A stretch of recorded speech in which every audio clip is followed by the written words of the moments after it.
In Friuli Venezia Giulia, over 14,000 students designed safety-themed ping-pong equipment for public parks, concluding the 5th We Love Safety Friuli Venezia Giulia edition and awarding the top winners with iPads. An important initiative, ready to use. We love safety FOG, so something about insurance of workplace.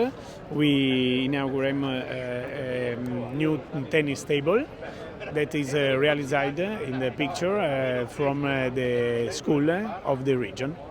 L'importanza di questo evento si basa su due motivi. Intanto è un evento a livello regionale, le 4 casse edili delle varie province si mettono insieme ormai dal 5º anno di fila per diffondere la cultura della sicurezza verso i giovani e i ragazzi, perché la cultura della sicurezza non è una cosa che impone in azienda per regole, per norme, per leggi, ma è un movimento, una consapevolezza che cresce da dentro e le persone giuste sono i giovani studenti, i quali li coinvolgi con attività didattiche innovative che gli permette appunto di sviluppare e crescere in maniera consapevole verso la sicurezza.